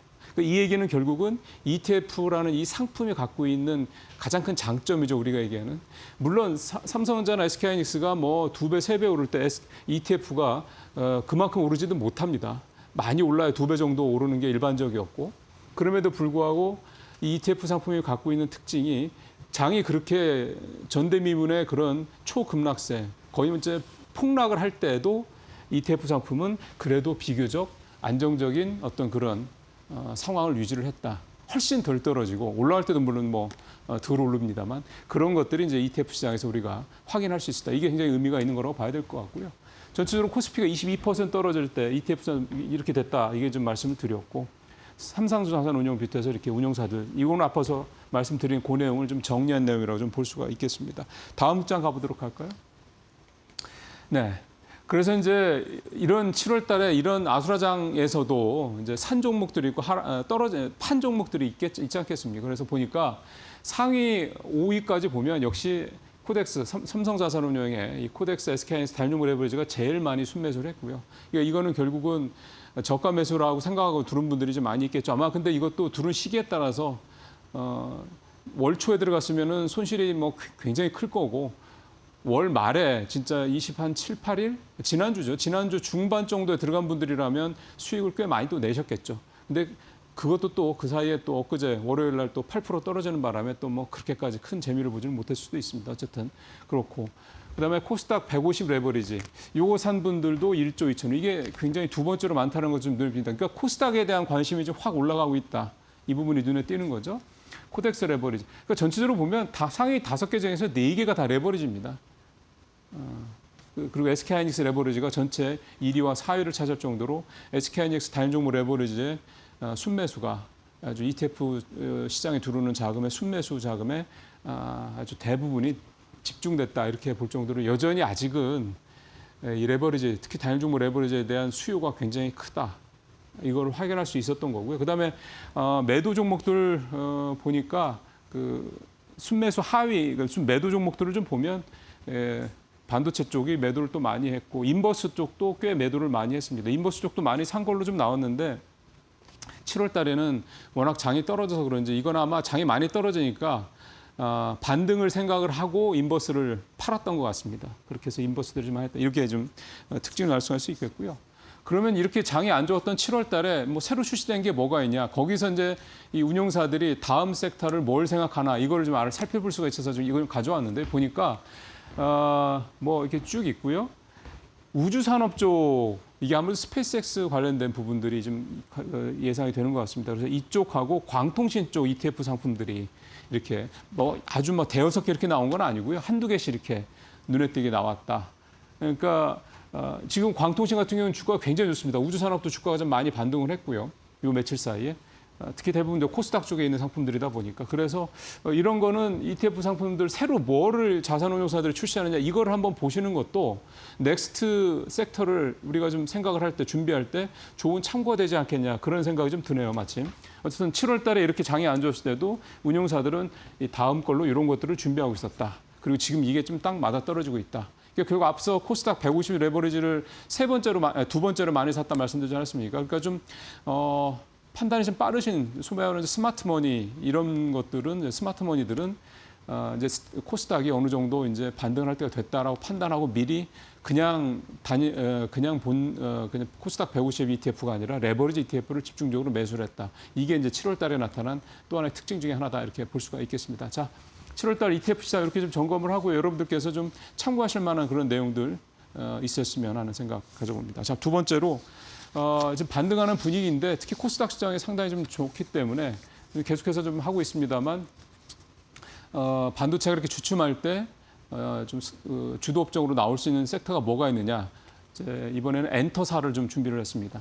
엔터사 2분기 실적이 이제 시작이 됐습니다. 지난주에 대장주인 하이브를 시작으로 이번 주에 이제 계속해서 좀 나올 예정이고요. 일단 하이브 실적만 놓고 보면 매출액은 1조 5천억 가까이 나왔고 영업이익이 1,700억 정도 나왔습니다. 일단 다 역대 최고치고 분기 매출이 1조를 넘은 거, 그다음에 분기 영업이익이 1,000억을 넘은 거는 하이브 사상 또 역사상 또 엔터 업계 사상 또 처음 있는, 사실 보면 사이즈가 이게 좀 다릅니다.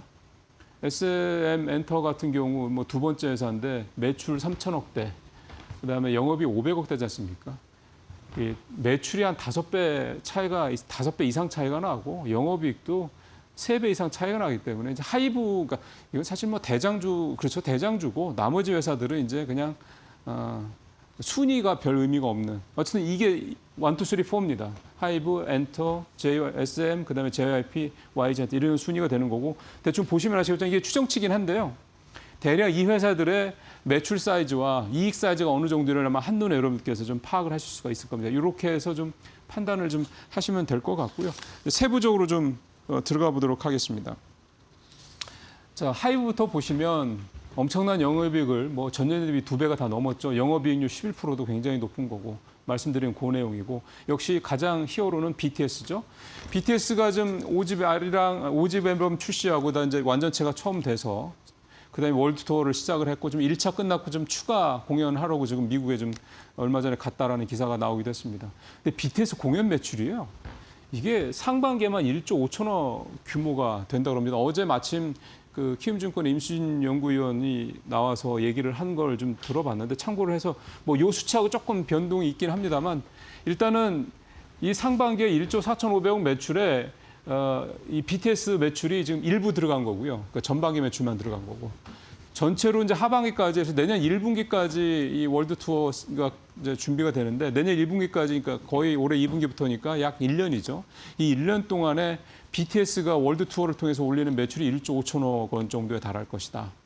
그렇게 얘기를 하더군요. 대부분은 공연인데 그 MD라고 그러죠. 이 굿즈 매출도 뭐 상당하고 뭐 음반 매출도 상당할 거고 등등등 이렇게 해서, 그래서 어제 뭐 여담이긴 했습니다만, 그래서 제가 물어봤던 게, 그러면 BTS 멤버 한 사람당 얼마나 돈을 벌 것 같아요? 그랬더니 기본 1,000억이라고 하더라고요. 네, 1년 동안. 그러니까 엄청난 그룹이면 분명합니다. 최근에 그래미상 쪽에서 뭐 이상한 얘기했다가 한번 또 한 소리 먹기도 했었는데, 어쨌든 BTS의 이 글로벌 위상이 그만큼 커져가고 있다. 이걸 다시 한번 확인할 수 있는 그런 거였고요. 나머지 회사들도 좀 살펴볼까요? SM 쪽 매출 3,400, 전년 대비 12%, 다 괜찮습니다. 에스파가 이제 컴백을 했다는 부분이 좀 컸고, 그 다음에 이 전년비 대비 이 증가 추정치긴 합니다. 이거를 보셔야 됩니다. 그 다음 거 볼까요? JYP 보죠. JYP도 25% 정도. 여기 근데 JYP는 영업이익이 감소하는 것으로 나왔고, 비용이 좀 많이 들었다고 합니다. JYP는. 근데 이제 트와이스 같은 경우 북미 투어 이제 시작을 하는 부분들이 이제 JYP는 긍정적인 기대감이고. 근데 어제 임수진 위원 얘기는 트와이스가 좀 재계약 요 리스크가 있다고 그럽니다. 그래서 JYP는 그거를 좀 참고하셔서 좀 보셔야 될 것 같고요. 마지막으로 YG 좀 보죠. YG 되게 조용하죠. 되게 조용해서 뭐 거의 실적 공백기라는 표현까지 나오는데, 매출은 조금 늘 것 같습니다. 영업이익도 조금 늘 것 같고, 전체적으로 그러니까 어디가 좀 최선호주로 좀 가야 될지, 이 네 회사 2분기 실적만 좀 추정치만 놓고 보더라도 좀 어느 정도 여러분께서도 아마 충분히 유추가 가능하지 않을까 생각이 듭니다. 펀더멘털이 확실히 뒷받침되는 기업들이, 엔터사들이 있다라는 거 참고하시면서, 엔터주도 한번 이번 코스닥 반등기에 참고하시면 도움이 되실 것 같습니다. 마치겠습니다.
네, 우리 시장에서 원달러 환율이 빠르게 내려오는 가운데 코스닥을 중심으로 수급 변화가 나타나고 있습니다. 또 장 마감 후에는 스페이스X가 첫 실적을 발표하기도 했는데요. 국내 주도주의 변화까지 다양한 이슈들 오늘 차례로 짚어보겠습니다. 장재철 피나클 연구소 대표님과 함께합니다. 어서 오세요. 안녕하세요. 네, 먼저 스페이스X 장 마감 후에 첫 실적을 발표했습니다. 이번 실적에서 확인된 좀 핵심 내용부터 한번 짚어주시겠어요? 네, 아무래도 제일 중요한 거는 매출이 얼마큼 늘어났느냐에 네. 대한 얘기가 좀 중요할 것 같은데요. 지금 발표된 거로 보면은 2분기에 매출이 약 78억 달러 정도 네. 되고 있고, 이것은 예상 매출액을 상회하는 그런 그렇죠. 상황이고, 1분기 때 매출이 한 47억 달러였잖아요. 그래서 상당히 큰 매출의 증가를 보여준 건데, 사실 실적 나오고 난 다음에 주가는 빠지고 있잖아요. 네. 근데 이 스페이스X도 다른 AI 아니면 하이퍼스케일러와 마찬가지로 영업 실적이나 뭐 여러 가지 그 숫자들이 좋음에도 불구하고 중요한 것은 어떤 부분에서의 그 영업 이익이 창출되고 있거나 아니면 전반적으로 자본 지출의 어떤 추세가 어떤가 이게 네. 중요한데, 똑같은 부분으로 이제 우리가 스페이스X를 볼 때는 유일하게 여러 가지 비즈니스 분야가 있는데 스타링크 부분에서만 이익이 나고 있고, 나머지 부분에서는 지금 다 네. 적자를 보고 있잖아요. 그리고 더 중요한 것은 자본 지출이 계속 증가하고 있다는 점입니다. 네. 그래서 이런 것이 향후에 스페이스X의 수익성에 이제 영향을 미치지 않을까 이렇게 지금 보고 있는 상황이죠. 네. 네. 알겠습니다. 네. 자, 정리를 해보면 이제 2분기 매출이 시장의 예상치를 웃돌았습니다만 뭐 대규모 AI 투자 영향이 있다 보니까 주당 순이익 부분은 좀 아슬아슬하게 손실을 기록을 했고 성장성과 투자 부담을 좀 동시에 확인할 수 있었던 실적이 아닌가 싶습니다. 일단 말씀하신 것처럼 시외 거래에서 주가가 하락을 하고 있지만 뭐 앞으로 좀 주가 흐름 어떻게 예상을 하시는지, 또 뭐 AI와 우주 산업의 투심에 어떤 영향을 미칠 거라고 보시는지 궁금하네요. 예, 아무래도 기대는 굉장히 높았지만은 네. 실적이 지금 굉장히 이제 받쳐주지 못하는 상황이잖아요. 왜냐하면 스타링크 부분의 이익을 제외한 부분에서는 지금 계속 손실이 나고 있는 상황이고, 앞에서 잠깐 말씀드렸지만은 전반적인 자본 지출이 180억 달러 중에서 AI 관련된 부분이 150억 달러 정도 되잖아요. 네. 그리고 거기서 계속 영업이익을 ඝ아먹는 상황이기 때문에 어떻게 보면 지금 이게 AI 산업이냐 아니면 스페이스 산업이냐, 결국은 스페이스 산업의 궁극적인 목표라고 보면 우주 공간에다 데이터 센터를 갖다 설치하는 건데, 이 부분 또한 어떻게 보면 우리가 보통 알고 있는 AI 관련된 하이퍼스케일러들의 문제점을 그냥 가지고 있는 거 아니냐. 그래서 네. 좀 지켜봐야 되는 그런 부분이라고 봅니다. 그래서 지금 보면은 결국 투자 대비 수익성이 얼마큼 나느냐의 문제였고, 이 모든 것들이 스페이스 X 기업마저도 다른 하이퍼스케일러와 같은 논리가 적용된다고 하면 좀 우리가 좀 중기적으로 봐야 되는 부분이다, 이렇게 지금 볼 수 있을 것 같습니다. 네. 혹시 뭐 주가 측면에서 보호예수 해제에 따른 수급 부담은 어느 정도로 좀 경계를 해야 될까요? 보호예수는 사실 지금 약 한 요번에 어떻게 보면 6일부터죠. 이틀 후부터는 약 한 9억 주 정도 나온다고 그러죠. 네. 20% 정도 나오고 있고, 이 부분에 대해서는 뭐 사실은 물량 지금 우리가 어떻게 보면 AI 관련된 부분에 있어서 성장주 부분에서의 유동성 부분은 좀 약간 문제는 되고 있거든요. 네. 왜냐하면 실적에 대한 우려와 아니면 또 기대가 같이 섞이는 부분에서 지금 우리가 시장 볼 때 변동성이 굉장히 많은 가운데서 이 스페이스 X에 또 물량이 나온다고 그러면 이거 어떻게 소화할지에 대한 문제는 좀 있죠. 그런데 다행스러운 것은 우리가 이번 실적 나오면서 주가가 약 178달러인가요? 이 돈을 넘으면은 추가적으로 더 나올 수 있는 4억 5천만 주 정도의 주식이 있었는데, 이거는 다행히도 이제 풀리지 않을 거기 때문에 점진적으로는 좀 상대적으로 그런 우려는 줄일 수 있다. 하지만은 시장 내에서 소화하는 데 있어서의 어떤 물량 부담은 분명히 있지 않나 이렇게 볼 수 있을 것 같습니다. 알겠습니다. 자, 이번에는 AI 투자 전반에 대한 시장의 시각을 한번 살펴보도록 하겠습니다. 요즘 시장의 관심이 결국 AI 투입한 자금이 얼마나 빠르게 수익으로 돌아올 수 있느냐 쪽으로 좀 쏠리고 있는 것 같은데 최근에는 이제 기업 실적들 발표가 나오면서 AI 투자에 대한 우려가 좀 다소 완화되고 있는 분위기인 것 같습니다. 시장의 방향성을 판단하려면 좀 어떤 부분을 가장 주목해 봐야 되나요? 사실 지난 7월 달에 시장의 어떤 변동성이 가장 컸던 것은 시장이 기대하고 있었던 그동안에 뭐 이런 하이퍼스케일러나 AI 관련된 기업들의 수익성에 대한 전망이었거든요. 네. 근데 마이크로소프트와 아마존 실적이 나오면서 소위 말해서 매출 증가에 대한 이런 기대가 살아났잖아요. 그걸 네. 확인할 수 있었고 이런 부분들이 어떻게 보면 7월과 8월 달에 가장 큰 차이라고 볼 수가 있고요. 사실 어제 미국장에서도 보면 그거에 근거해서 반도체 관련된 주식 굉장히 많이 올랐잖아요. 네네. 근데 AMD랑 또 스페이스 X가 이제 실적 발표하면서 좀 빠진 부분은 있지만은 어떻게 보면 그동안의 우려들을 이제 숫자로 좀 확인하는 단계에 와 있다. 그래서 시장의 분위기는 7월과 8월 달은 좀 다르지 않을까 이렇게 좀 생각을 합니다. 물론 말씀드린 대로 아직까지 수익성에 대한 우려가 완전히 가시지 않은 네. 거고 그리고 기업들의 자본적 지출, KPX에 대한 지출들이 사실 계속 늘어나고 있습니다. 이런 부분은 계속해서 매출 증가로 늘어나는 부분, 소위 말해서 클라우드 컴퓨팅에 있어서의 매출 증가로 일어나는 부분을 다시 한번 체크하게 되는 그런 과정을 계속 겪을 것 같아요. 알겠습니다. 그리고 또 뭐 국내 AI와 반도체주의 흐름 쪽으로는 또 외국인 수급이 중요하고 외국인 수급을 볼 때 빼놓을 수 없는 게 바로 이제 환율이 되기 때문에 또 최근 좀 변동성 있는 원달러 환율도 이어서 살펴보겠습니다.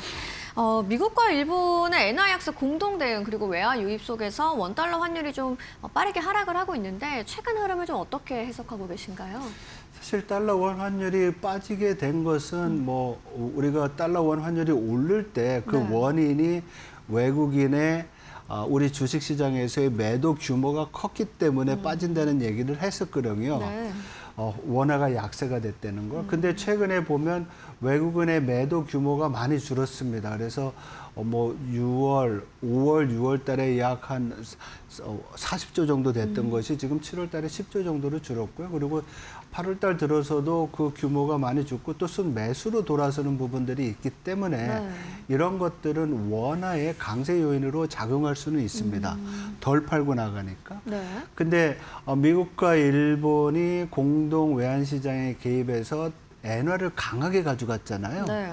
그렇게 되면 달러에 어떻게 보면 엔화가 약세가 되니까 달러가 상대적으로 엔화가 강세가 되니까 달러가 상대적으로 약세가 될 수 있잖아요. 그러면 달러 원 환율이 더 내려올 수 있는데 사실 이런 엔화의 움직임이나 달러 자체의 움직임보다도 외환 시장에서는 또 뭐 국제 간의 금리 차례든지 또 여러 가지 요인들이 있어서 달러 원 환율은 지금 1,400원 중간대에서 좀 머물러 있지 않을까 이런 생각을 합니다.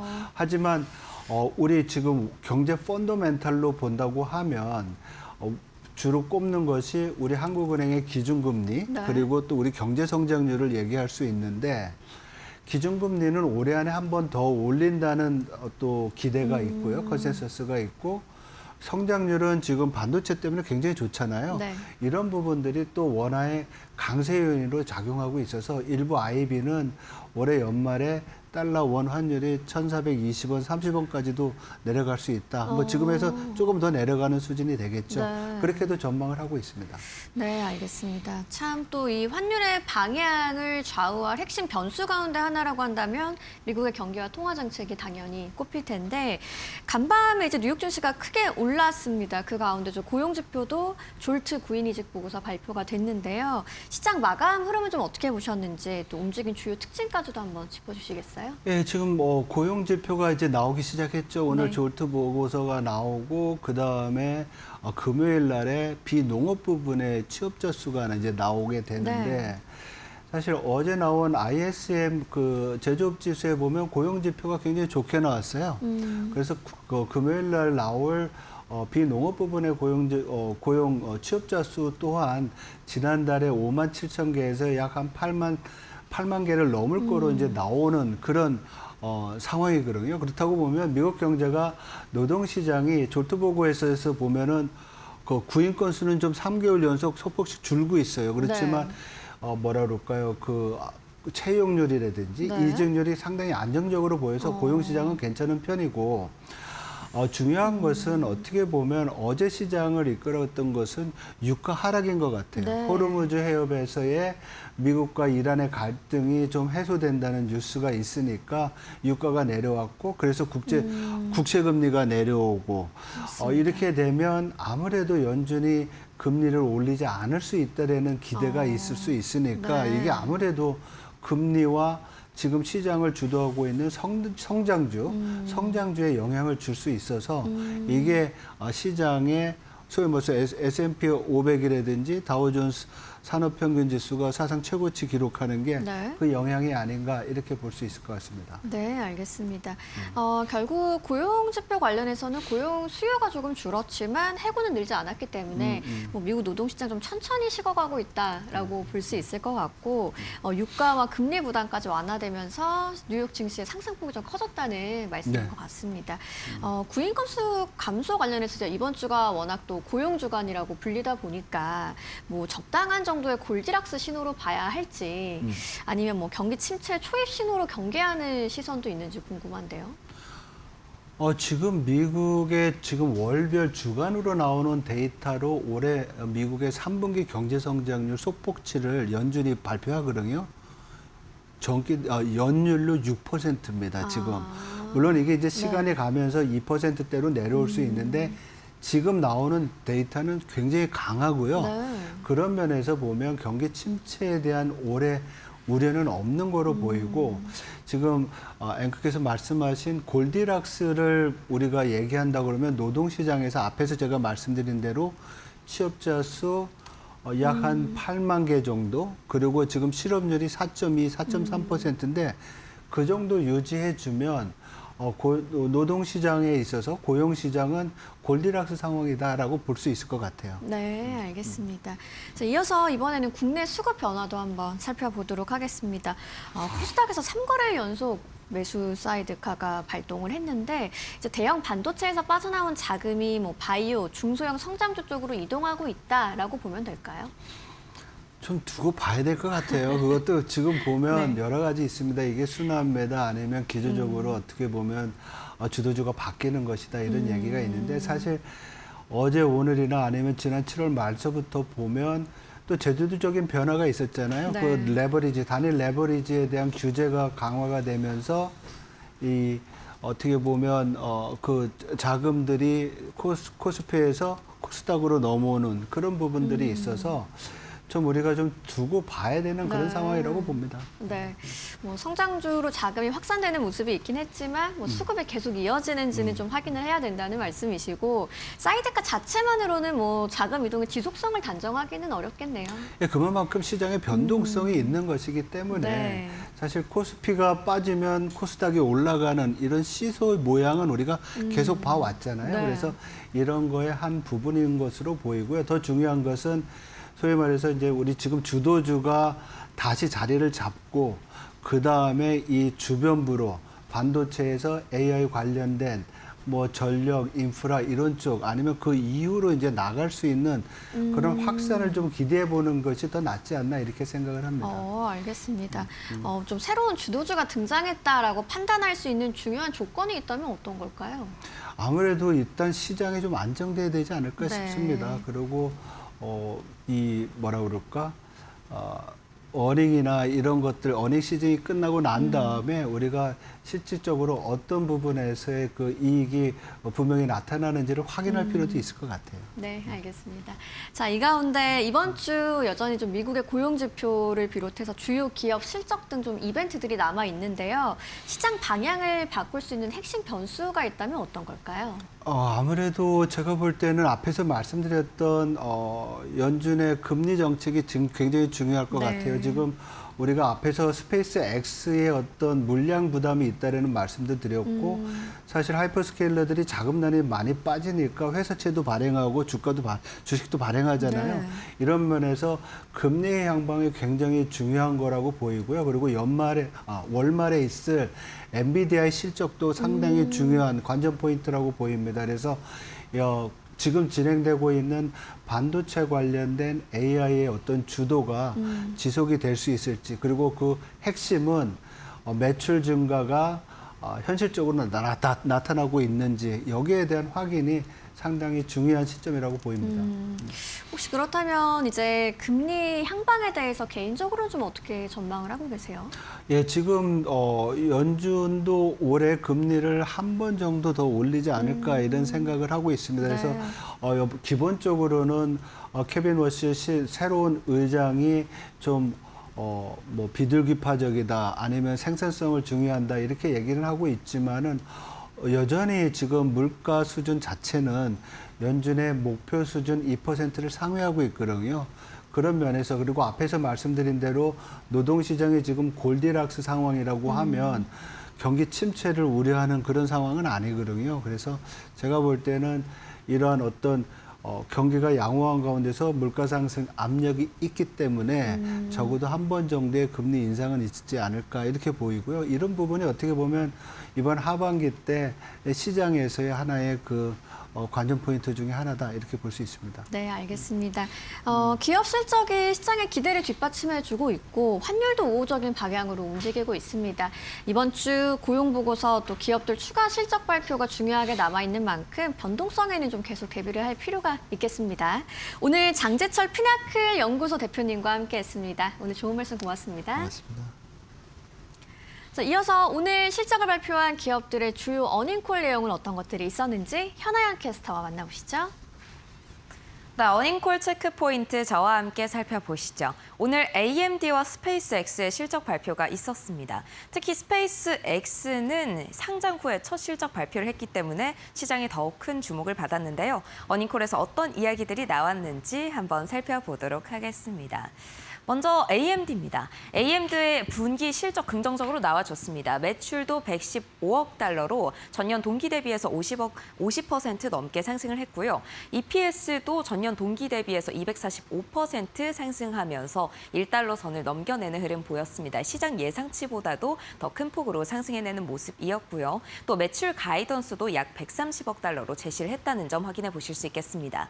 2025년 11월에 증권 애널리스트의 날에서 장기 성장 전망을 제시를 했는데요. 이에 대해서 어닝콜에서 이야기를 했는데 이 35% 이상의 매출 성장 전망을 넘겨낼 수 있을 것이다라고 이야기를 했습니다. 이 11월에 제시했던 성장 전망보다도 더 큰 폭으로 상승할 수 있을 것이라고 언급을 했고요. 그때 언급했던 주당 순이익 20달러보다도 더 높게 상승할 수 있을 것이다, 초과할 수 있을 것이다 라고도 언급을 했습니다. 향후에 이 자신감을 드러낸 건데요. 2027년까지는 MI500 GPU, 그리고 베르노의 CPU, 페르난소의 네트워킹까지 이 풀스택 AI를 함께 판매할 것이라고 이야기를 했습니다. 이렇게 풀스택 AI를 판매를 하게 되면 병목 현상을 줄일 수도 있겠고요. 또 고마진을 낼 수 있다는 장점도 있습니다. 엔비디아의 경쟁사로도 올라설 수 있겠다라고 전망을 해볼 수 있겠습니다. 또 2027년까지의 데이터 센터 부문 매출은 전년 대비해서 2배 이상 상승할 것이다라고 전망을 했는데요. 이렇게 되면 AI 인프라를 투자 회사들이 더욱 확대할 수 있겠다라고도 볼 수가 있겠습니다. 현재 애프터마켓에서는 주가 흐름 어떻게 흘러가고 있는지 살펴보도록 하겠습니다. 정규장에서 이 선 반영됐습니다. 7% 상승하면서 마감을 했는데요. 현재는 이 상승폭 내려놓고 있습니다. 8%대 하락하면서 473달러 선에 현재 거래되고 있습니다. 네, 이어서 스페이스X의 실적 발표도 함께 살펴보도록 하겠습니다. 스페이스X의 실적 발표도 긍정적이었습니다. 매출은 전년 동기 대비해서 92% 상승하면서 78억 달러 정도로 나와줬고요. 주당 순손실은 전년 동기 대비해서 그래도 긍정적으로 나와줬고 예상치보다도 상회하는 수치로 나와줬다는 점 체크해 보실 수 있겠습니다. 다만 설비 투자에 조금 더 과감하게 투자하는 모습 볼 수 있겠습니다. 전년 동기 대비해서 550%가량 넘게 이 투자를 늘렸다는 점 확인해 보실 수 있겠고요. 스타링크 매출이 긍정적으로 나와주고 있습니다. 주목을 받고 있는 사업이죠. 전년 동기 대비해서 65% 상승하고 있습니다. 2분기에 미국 정부에서 계약을 60억 달러 이상 수주했다라고 이야기를 했습니다. 이제 더 이상 기업 간의 계약만 체결하는 게 아니라 정부와의 계약도 체결을 했기 때문에 조금 더 안정적인 이 수주를 달성을 했다고도 볼 수가 있겠습니다. 또 다음 스타쉽 비행에도 주목을 해보셔야겠는데요. 첫 V3 스타링크, 조금 더 고도화된 스타링크죠. 다음 레벨이라고 볼 수가 있겠는데 이 위성궤도 발사 예정이라고 밝혔습니다. 그러면서 내년 2분기까지 V3 스타링크를 1000기 이상 발사하겠다라고 이야기를 했습니다. 조금 더 촘촘한 데이터망을 연결할 걸로 보이고 있는 상황입니다.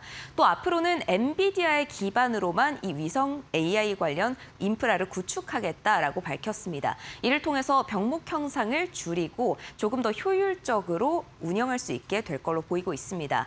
또 컴퓨팅 분야의 신규 자본 투자 회수 기간을 1년 미만으로 단축할 계획을 밝혔습니다. 앞으로는 이 자본 투자가 커져서 걱정이 좀 많았는데요. 이 기간을 1년 미만으로 회수할 수 있을 것이라고 계획을 밝혔다는 점 주목해 보실 수 있겠습니다. 현재 애프터마켓에서 어떻게 움직이고 있는지 한번 살펴보도록 하겠습니다. 스페이스 X도 이 주가에 선 반영됐습니다. 정규장에서 9%대 상승하면서 마감을 했는데요. 현재 애프터마켓에서는 6%대 하락하고 있는 움직임 보여주고 있습니다. 이어서 국내 주요 지표들도 한번 살펴보도록 하겠습니다.